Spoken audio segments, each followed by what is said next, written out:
Broadcasting live from the Business RadioX studio in Cumming, Georgia, it's time for Forsyth Business Radio.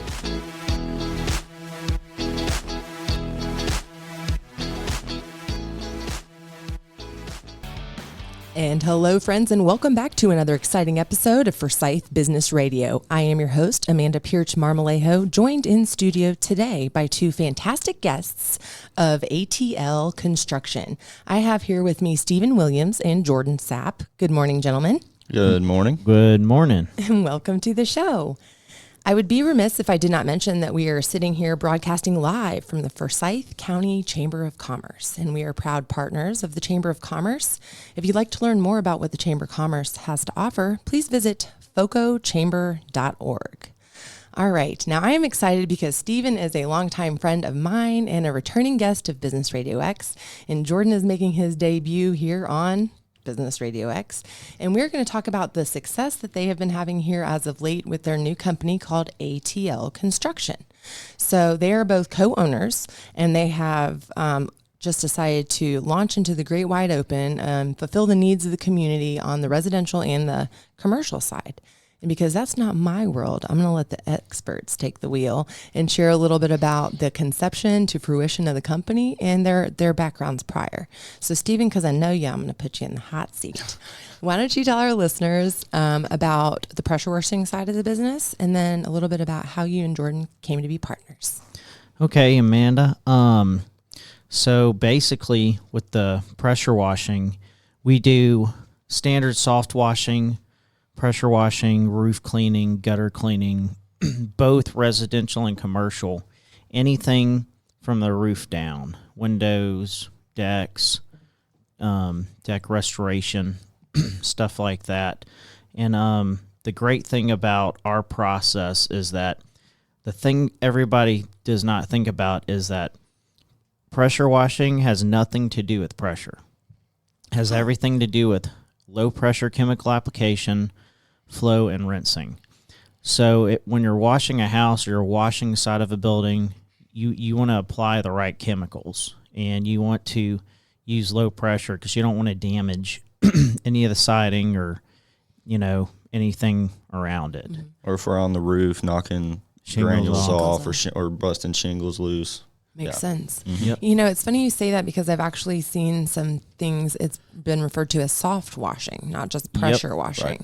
So it's really interesting to learn that it's not all about the force, that it's all about the components. It's not at all. And basically, I tell people, whether you're a customer or you're in my industry or you're in construction, when we're on a construction site, washing a home or washing a, sidewalk, a courtyard, whatever it is, to take what you know about pressure washing and throw it out the window. It literally should be called soft washing. Yeah, we only say pressure wash just because everybody refers to it as pressure washing. That's what they've always heard. So we go with it, but no, we don't use, high pressure, real close to it. We power wash.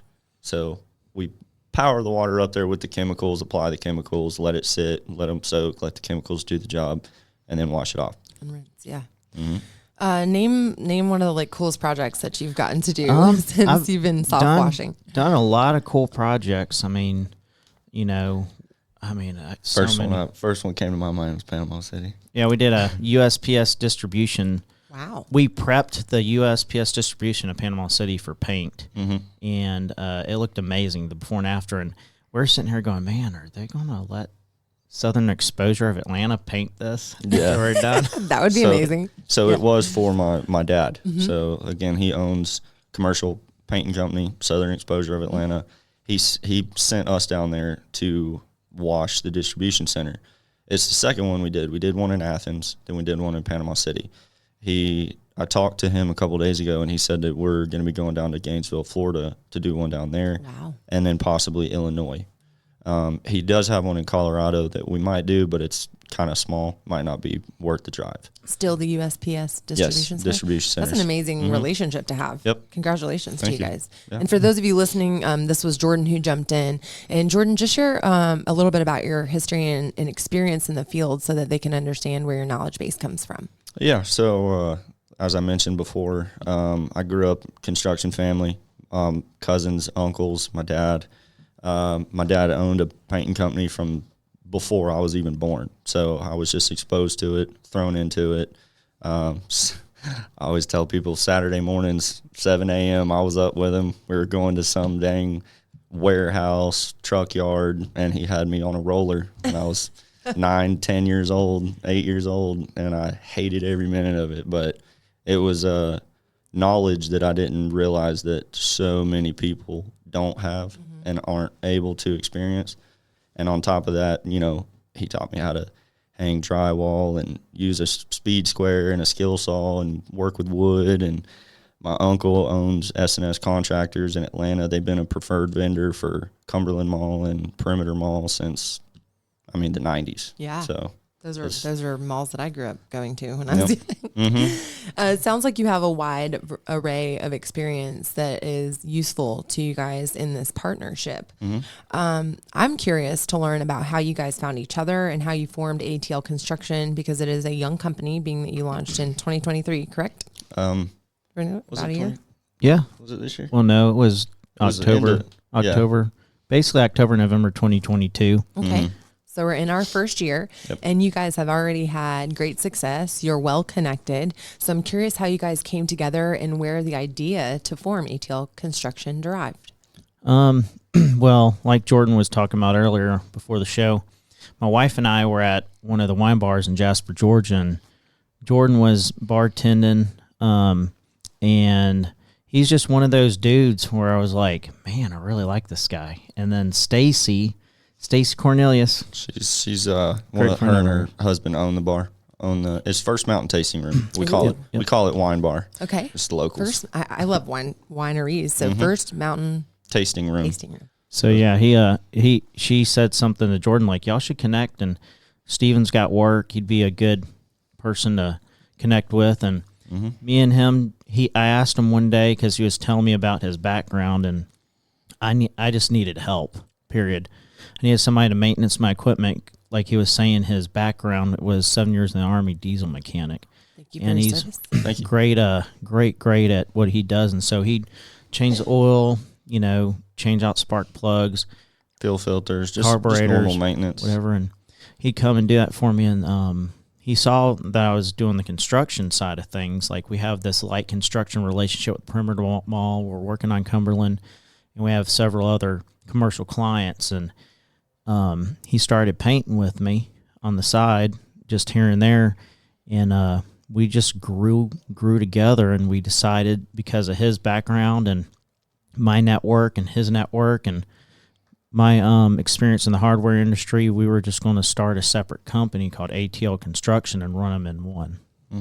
And for those of you listening that are not located in Atlanta, Georgia, obviously that name came about here as we're seated in Atlanta, ATL. Right. Okay. That's exciting. And then you guys kind of came together. You brought your talents and your connections, and you just started tackling jobs. Yep. It just kind of fell into place. And then we were getting job after job, and I was sending the crews out, and we were talking about it. I was picking up material, just doing normal stuff, and all of a sudden we were riding down the road one day, and I was like, do you want to make this legit? Like, do you want to do this? He's like, yeah, man, let's do it. Let's do it. And you guys are uber committed, I see. Yes. Oh yeah. Oh, Super. Yeah. I'm not me. I just gotta brand this on my chest, literally. He's a Branded goober. for life. Hey, look, when you're all in, you're all in. Yeah. You guys, there's no crying baseball. Is that the term? As Mikey Letourneau says, ATL. Yeah. ATL. ATL. And for those of you who can't see us, we're all throwing the A's up. Yeah. Yep. Are you originally from Atlanta, Jordan? Give or take, yeah. North Atlanta, Cherokee County. Okay. So, yeah, yep. very familiar with the Woodstock area. Born and raised. I went to Woodstock High School. Did you? I did. Exciting. And Steven, are you a Georgia native as well? So, funny thing, one of the cowboys at the ranch yesterday, funny side story, he asked me, he goes, where are you from? I said, New Orleans. And he goes, well, he's like, how long did you live there? I said, like, a year. And he's like, you're not from New Orleans? And I stood up and I'm like, my whole dad's side of the family lives in Monroe, Louisiana. So yeah, I'm a Louisianan. A Louisianan. Louisiana. But I grew up in Atlanta. I went to Norcross High School, graduated in 08. Yeah, so you're local. Yep. I'm a transplant as well. What do you think as far as the community is concerned? What are you seeing out there for materials and for labor? You know, a lot of people in other worlds are experiencing a shortage. I know at one time people were putting their fences on like hold because there's no lumber. Has your business been impacted at all by any of those elements? So, back during COVID, as far as the construction side of things, like drywall, painting, and chemicals that we use and equipment we need, the equipment was the scary part because at one point there were Honda motors that we couldn't get. Because of the chips? No, just they were selling out, and Honda wasn't producing them because of the shutdown. And there was one time there was almost a shortage on chemicals, just like there was a shortage in like the Linex materials. And if that would have happened, probably would have shut us down. So Yep. but we got through it. I feel like when we dove into this and started, the materials were back. I mean, there was a shortage, but the pricing was the problem. Like just after COVID, during COVID, the pricing shot up. So we dove into this kind of after the pricing started to come down a little bit. They're still horrible. I mean, they're still nothing like they were 2 years ago. But we had to compensate. People still need jobs done and houses built. So price went up. Went up.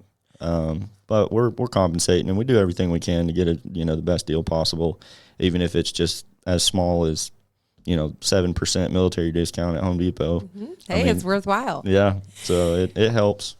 Talk about the scope of work that you do, because you've touched on some commercial projects, and I understand you do residential as well. Yeah. Is there any job too big or small? So you mentioned decks. If I wanted to have my deck redone, you could help. Obviously, Absolutely. if I needed a new roof. Yep. But what do you guys, what is like? I would say so commercially we're kind of a little different. We do small concrete jobs. Like I was talking with one of our commercial clients this morning about shaving down concrete, running electrical wire from,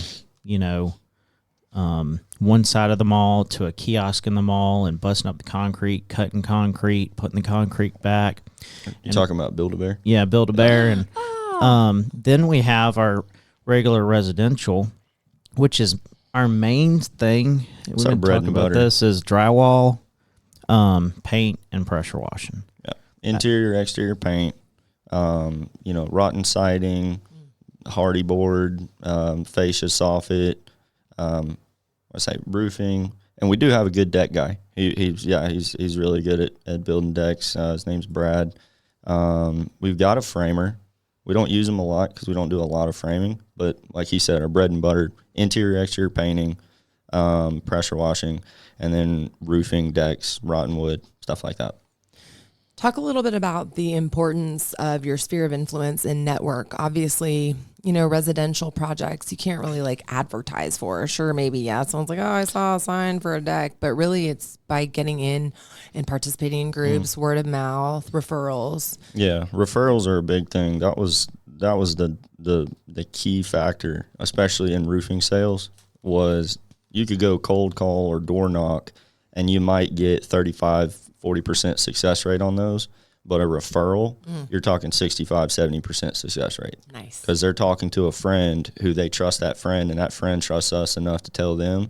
It's a lot better. But as far as marketing residential, we'll take before and after pictures of the jobs. We'll ask the homeowners to, Leave a review. Yeah. Nice. Can you go on our Facebook page, leave a review, all of this, and the before and after pictures, they tell a lot. They do. It's a huge transition, especially for the homeowner. And most of the time not most of the time, we always make sure that they're happy at the end of the job. What's it like? Because I'm interested in having my flooring done. DR Horton put carpet in my kitchen, dining room. Who does that? Come on now. So if I were looking to do that, obviously this is in my home. This is my kitchen. I live in a condo. So talk about the consumer experience, the customer experience, because I have to work. So how are you guys in and out of my house? How quickly can I estimate having my kitchen back? Because obviously the homeowner's life is turned upside down if you're taking over, if you're remodeling a bathroom or kitchen or something like that. You want to tell her about real floors? We'll go into that. Go for it. So we've got a contact with flooring, and they are a wholesale company. They will not sell to an individual, just a regular individual consumer. They only sell to contractors, and they will also install for contractors. So we will call them, and I think that's who's going to be coming behind us at Perimeter for the Build-A-Bear. That's who's going to be fixing the floors when we're done. They'll come in, they'll put plastic and tape off any of the surrounding rooms. Oh, good. Like if you only did the kitchen, obviously you've got open walls, it's open floor plan or windows through the walls and stuff. They'll plastic it all off, they'll seal it all off so that when they're ripping carpet up, that nasty dust and all that stuff's not going everywhere.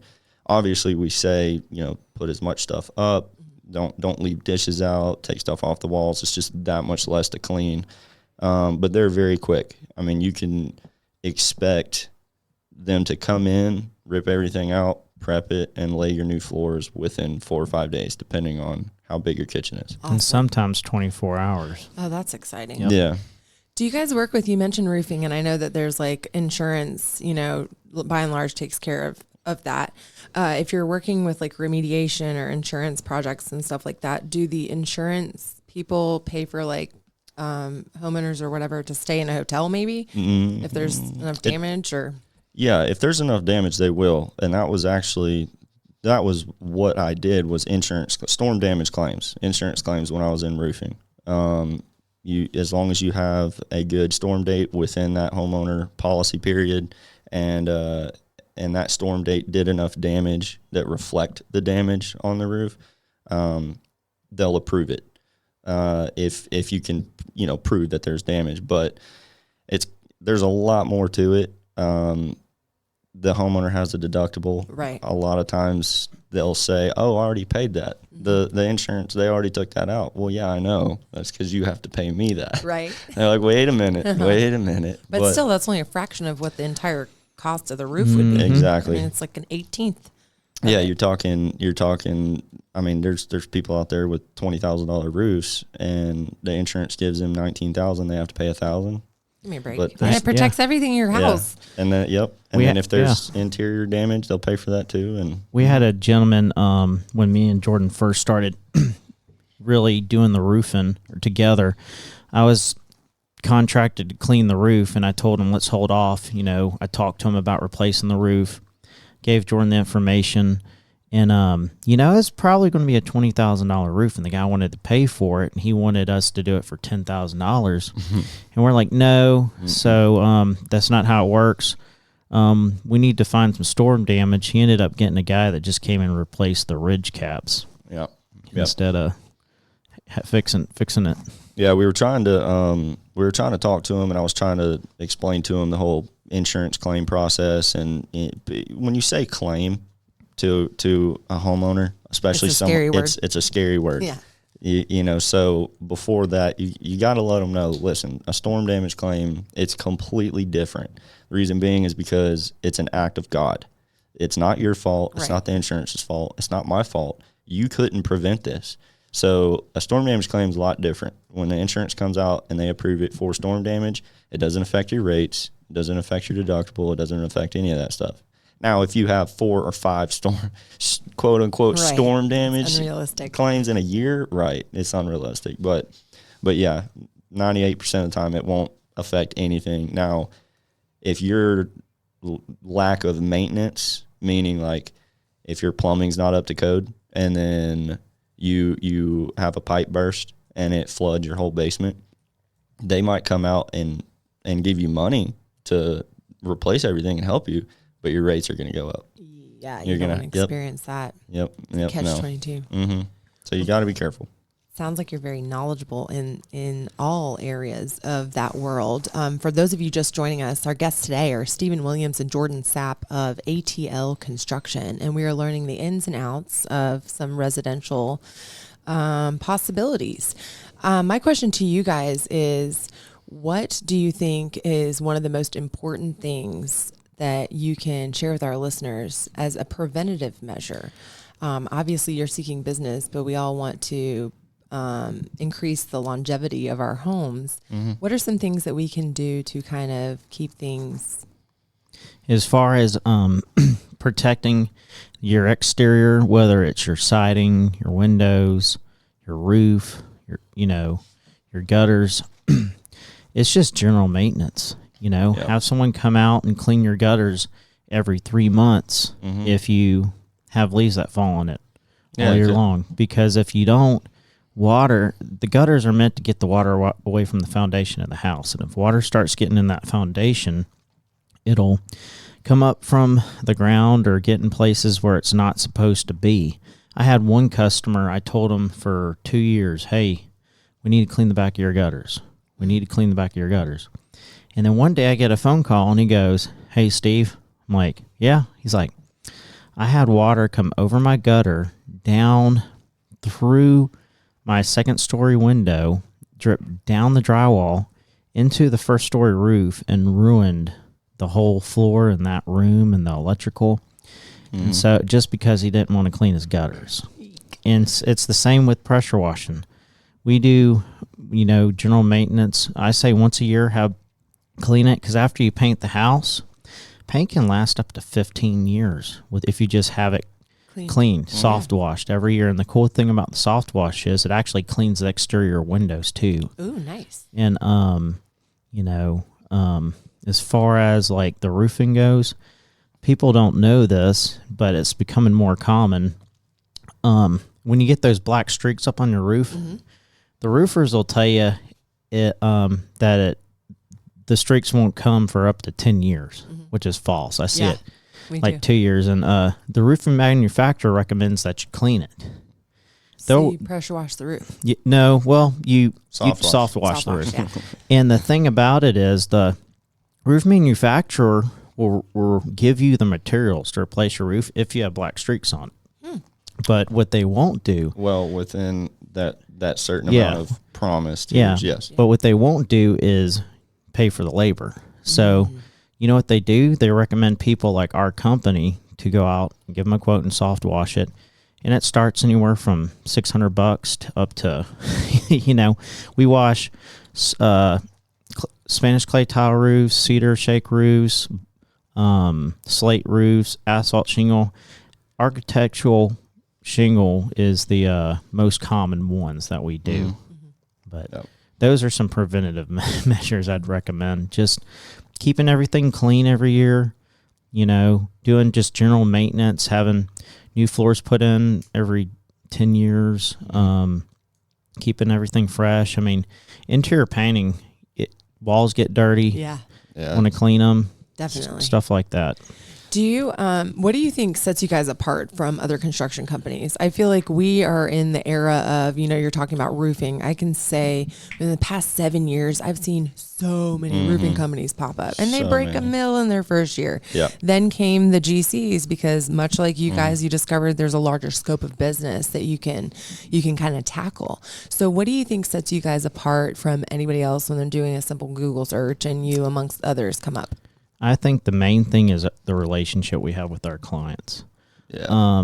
And we're such good friends with everybody we work with. I mean, whether we were friends prior or after, I mean, we're not that type of person to get our check, pay our guys, take off. Hey, call me in a couple of years. I mean, if they're local, there's not a lot of people in our little county. So if they're cool enough, we'll go sit down and have dinner. Nice. Yeah, and we love the process. We love being with our clients.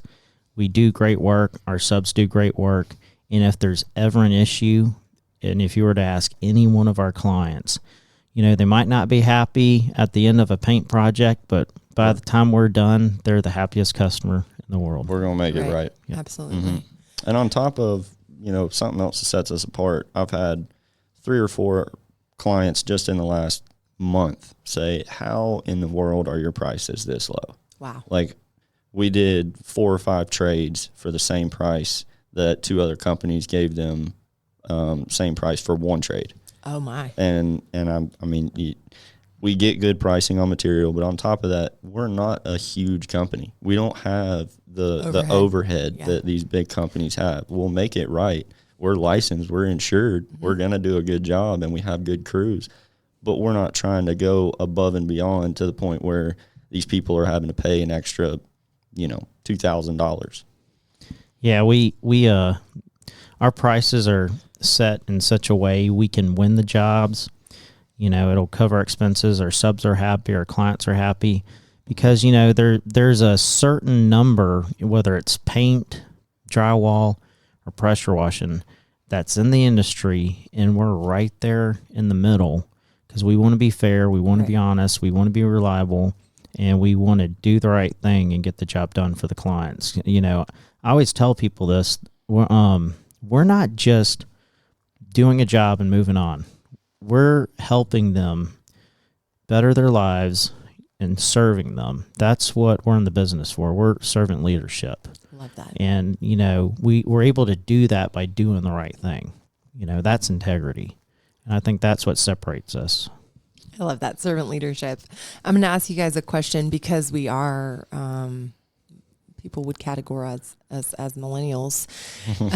What advice would you give to young entrepreneurs who are looking to take that leap? You are both successful business owners and had companies prior, and we all know what it feels like to get out there and grind and start at square zero. So to those listening who might be, on the precipice of taking that leap of faith, what would you share with them about your experience of entrepreneurship? I mean, it's literally as simple as go outside. Like just do it. Just go talk to people. Go out. Go into town. Go out to dinner.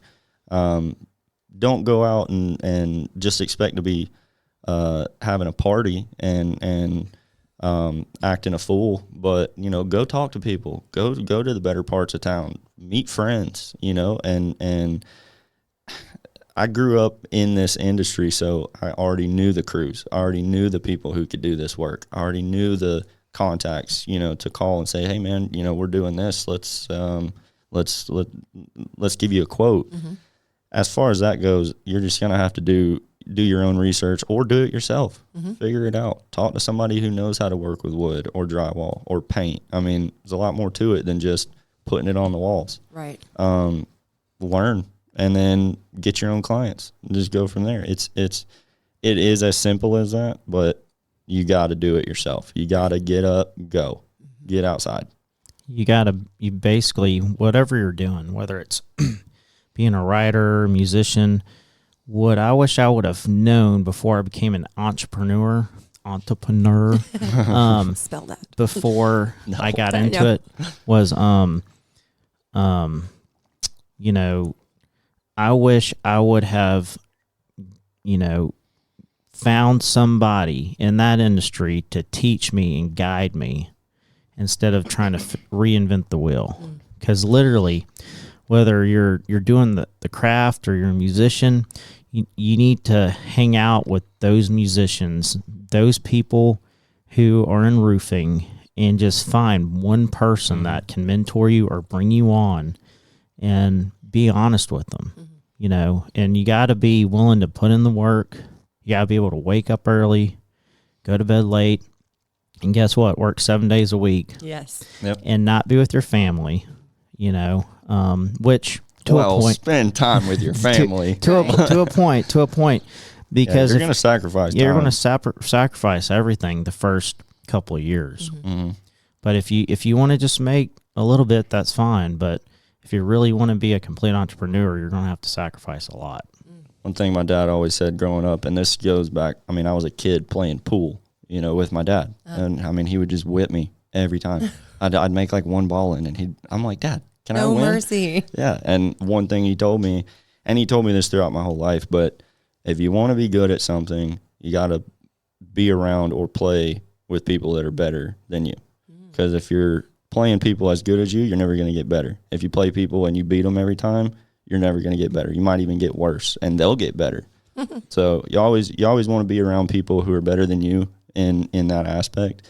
Like I couldn't even sit here and count how many good friends of ours that we have that are very successful business owners, very successful entrepreneurs. Matter of fact, again, how we met, I was bartending part-time at First Mountain Tasting Room. The owners are good friends. As soon as I leave here, I'm going to do a walk around with Miss Stacy at her house because we just painted their house. Nice. So we hang out with people who we look up to. Right, and that lift you up. Yep, they are successful. We want to be successful. That's great advice. Do you remember Joe Raper from Bullet Roof? Short Joe? There's two Joes. Yeah. So Joe's a good friend of mine, and what him and his dad always told me back whenever I was in ministry in a different era, he said, what's that saying? I'm trying to remember. Everything rises and falls on leadership. Huh. Mm-hmm. You know, and the people you hang around with determines your level of success. Absolutely. I've heard something similar, like the 5 or 10 people that you surround yourself with most, you're a lot alike and they're a reflection of you, and vice versa. Mm-hmm. So that's very important. You mentioned family, Stephen, and I do want our listeners just to learn a little bit about you guys personally, and so they can become as invested in you all as I am. You're both fathers. We You are. Yes, ma'am. You both juggle that balance of time. This is something I usually ask the ladies that I interview, but I think it's very much applicable to gentlemen as well. The division of time and the, excuse me, the work-life balance is what they call it. I don't ever think there's a balance because that makes me think one has to lose. It's an integration in my mind. But share with our Juggling. listeners, a little bit about your family story, and just so they can learn a little bit about you guys. So I've been married for 9 or 10 years. I can't remember. I'm always bouncing between 8 and 10 years. And Just round up. yeah, whatever. Let's say 10 years. But me and Rachel, Rachel, if you're listening, I'm sorry. Shout out to Rachel. anyways, we've been together probably 13 years, and we just had a baby girl back in December 15th, and she is awesome. We have a few new members. I bought 2 goats, Billy Ray and Cyrus. I saw that on Facebook. And- I love it. He has a farm, for those of you who have no idea what he's talking Yep. about. And we got 2 horses, and we're looking for a donkey, if anybody knows. Or Oh, has please go to the auction and rescue one, please. His little mare's pregnant too. One. Yeah, my little mare, my horse. Wow. And so, yeah, that's basically it. We're up there in Jasper, Georgia, and our office and warehouse is up there. That's where Jordan and I, meet and work, and Reside. yeah, and that's basically it. Congratulations. He's really making it simple, but Stephen has a beautiful family and a beautiful life. I say all that because I am friends with him on Facebook. Thank you. And your turn, Jordan. So I have a daughter. Her name's Raylan. She's 8. And then I have a little boy named Rhett, and he is 4. Raylan and Rhett. I love that. As long as they don't get smart with me, they'll make it to 9 and 5. But I'm just kidding. And so what is it like for you working so hard and taking care of both of your children? Yeah. And kind of now they're in activity. Steven has a baby, so she's not Right. in sports yet, but I'm sure your 8-year-old is doing something She's active. she's actually at camp right now. It's a school put on camp. It's at the junior high in Jasper. So she goes there from 8:30 to 12. It's just this week. We're gonna put her in some other stuff. She does horseback lessons. Nice. So yeah, she loves riding horses. I mean, this past weekend we went to a branding at a ranch that he rides at, and we rode 74 horses. Ranch. Yeah. Ooh. So we rode horses, and my son loves to play t-ball. Aw. His season just ended. Yesterday we were playing soccer out in the yard. I think I want to put him in soccer. He loves that. Cool. Yeah, but they're crazy kids, but they love very, very big. They're good kids. Well, I have no doubt that they will make spectacular human beings because they have a good example as you gentlemen as their dads. You were mentioning, Jordan, about your father instilling such a strong work ethic at a young age, and I'm sure you two will pass that along to your youngins. And Stephen, I have no doubt that you experience the same. Yep, and that's no shortage of my mom too. She started her own hair salon. I mean, she owned and operated hair salon for 33 years, I think. She just sold it two years ago, a year and a half ago, something like that. And that woman, I mean, even my dad's a hard worker, but even my dad, he'll say, your mom could work circles around me. But she's a very hard worker. So both parents were very good. Instrumental, yeah. Yep. My granddad, my dad's father, used to say, he'd look at me and he'd be like, "Son, dig your roots. Just dig them," like meaning build relationships, get out there, work hard, just in your town, your city, whatever. can tell you one thing. I love Atlanta. That's why it's ATL. I've always wanted an ATL tattoo. And we will work and do the best we can as a company for Atlanta. Love that. Well, as I'm looking at your logo, and it's really cool because you have the blue and you have the silver, and the A is doing some like swooshy thing. So how did you come up with the logo? So I told my graphic designer, Sherry Owens, you probably know Sherry. Maybe. She's a graphic designer around here. I told her, I'm like, I don't want the crazy, stupid pressure washing, water, guns, the house, you know. I want something different. And so she literally came out with this. She showed her husband, and then she sent it to me. And I called her, and I was like, Sherry. You love it. And she was like, is everything okay? I'm like, it's awesome. Nice. So rarely do you have that success when you throw the first one out there and then it's a winner. And she did some other stuff, but the main one, the first one she did, I was like, Sold. Love it. Yep. Well, shout out to Sherry for creating that Absolutely. logo. You guys, I want to ask you to share your contact information. So anybody listening that might be curious about learning more, a mentorship, or a possibility of doing business, that they can find you guys. Sure. So my name's Stephen Williams. The office number to reach me or Jordan at's 404-932-9230. My cell phone is 678-571-1224. My email is steven.atlpw@gmail.com. We're on Facebook, Google, LinkedIn, all the social media platforms. And mainly I'm the contact for the power washing side of everything. Some paint. Jordan controls all the construction. Yep. Before Jordan gives his information, Steven's name is with a PH, so it's STEPHEN. Yep. Jordan? Yep. And also, y'all are more than welcome to get a hold of me. If you can't get a hold of Steven, I could, get your information and schedule pressure washing too. So, and vice versa. If you can't get a hold of me, you can call Steven and schedule something as far as paint. We can get with each other. So it works both ways. But it's Jordan Sapp, SAPP. My number is 678-733-0904. My email is first and last name, Jordan Sapp, JORDANSAPP41@gmail.com. Perfect. Thank you guys. And again, the company is ATL Construction. All right. Now, this is something fun that I do with all of my guests. I'm going to put you in the hot seat. Oh, Lord. I would like for you to share something empowering, share something funny, or some words of wisdom. You have the final word for our audience. So lay it on me.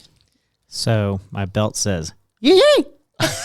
And yeah, he has a cowboy hat. You will see that in the photos. It is amazing. It's even he brought some hay in with him on the hat. I did. Yeah. Moving hay bales for the horse. Yep. So your final word is yee. Yee. Oh, yee. Yee. Is what he's got my 4-year-old saying it. He sees my kid sees him and he goes yee. Yeah. The whole town He's been saying says that it. as long as I've known him. Stop it, Red. Quit. Yeah, so basically in Jasper they call me Yee. Hey, look, there's Yee. Yep. So for those who are listening and they aren't in the South, describe what yee might mean. So basically Earl Dibbles Jr. Back in the, like when you're trying to rope a cow and stuff and you're on the horse and you're going to get them, like they'll be going, Yee! The cow will? No, when you're trying to rope the cow, they'll be just saying that, screaming at the cow. Just trying to get it. It's farm talk, but at the same time, Earl Dibbles Jr., Granger Smith is the one that made it. He made a funny. Famous. He's got an alter. Yeah, Granger Smith's got an alter ego. Earl Dibbles Jr. He came out with some music videos. He's just funny Southern redneck dude that he says yee and yeah. It's I'll have to check that out. All right, yee, Steven. That's right. Jordan? Lord, I've just been sitting here trying to think. I don't know. Anything. So it doesn't have to be funny. Any final words of wisdom or anything you'd like to leave the audience with, just as parting words. I mean, again, just get out there, talk to people, build relationships, have fun, laugh every day, make people laugh. I like to make people laugh. I like to laugh. My girlfriend and I swear we've got such a good relationship just because we cry, laugh every day. So just be happy, be good people. I love that. And mine will be generous with your time, treasures, and talents, from the words of Randy Brunson, who is my mentor. Yeah. Thank you, gentlemen, for joining us today on Forsyth Business Radio. Again, Stephen Williams and Jordan Sapp of ATL Construction have been our guests today. I am your host, Amanda Pierce Marmolejo. I'd love to connect with you on LinkedIn. Find me, Amanda Pierce, Pearch, Marmolejo, Marmolejo. And you know that you can listen to these shows 24/7 on businessradiox.com by selecting the Forsyth Studio, or you can listen wherever you find your favorite podcasts. For our guests today, we look forward to seeing you next time on Forsyth Business Radio.